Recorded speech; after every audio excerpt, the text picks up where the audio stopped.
Whiskey writer is tasting whiskey and then describing it. Writers speak of teasing apart the aromas to figure out what is in there, a process of deconstructing the whiskey, figuring out what went into it and how it was made.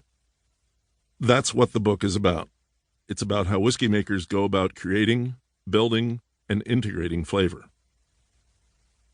Is it whiskey, EY, or whiskey, KY? One of the biggest arguments about whiskey is how to spell it.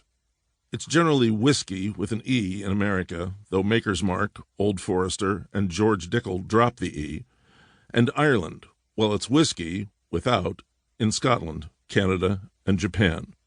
You can remember it easily. Ireland and America both have an E in them. The other countries don't. The other small producers in various countries do as they see fit, though it's most often whiskey. There is no argument. Whiskey and whiskey are pronounced the same, and they mean the same thing.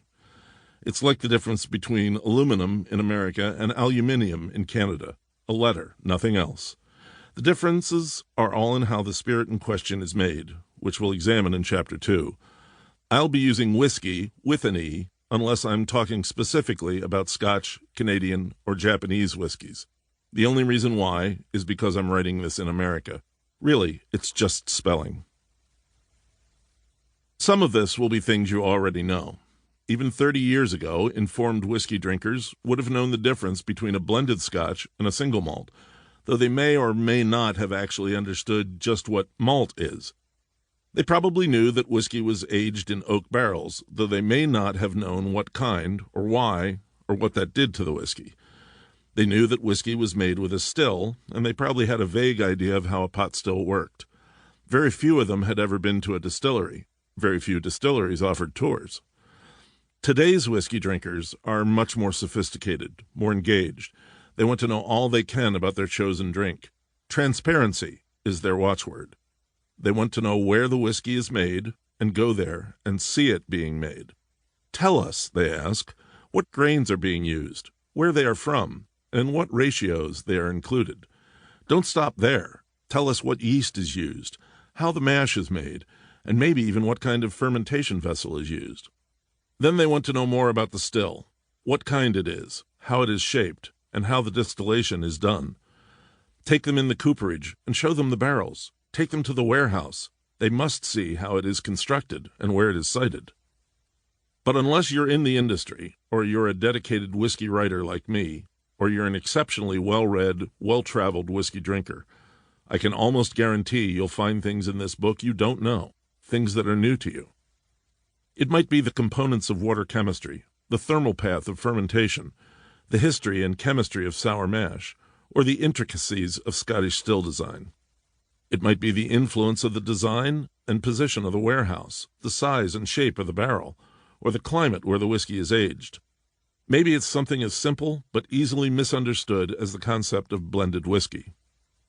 Or maybe, and this was one of the main reasons that I wrote the book, maybe for you it's the forest and not the trees. I find that in whiskey appreciation, as is the case in many a hobbyist's interest, people tend to put a heavy emphasis on one or two factors that they find particularly interesting or simply easier to grasp. Bourbon aficionados may obsess over the mash bill, the ratio of the different grains that make up the whiskey's formulation. Scotch drinkers may only care about the parts per million of phenol, a numeric measure of smoke content.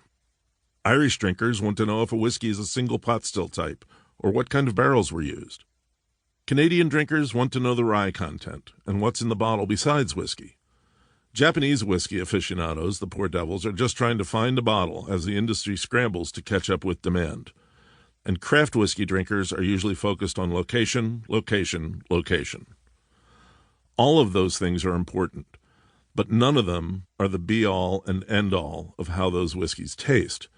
You need to keep your eye on the big picture, the whole process. As renowned Scotch whiskey blender Dr. Bill Lumsden says, if the barrel gives a whiskey 50% of its flavor, that just means that the other 50% doesn't come from the barrel. To really understand a whiskey, you have to know where every bit of that 100% comes from and how it's different from another whiskey. What is whiskey? To understand that, we should talk briefly about what is whiskey and what isn't.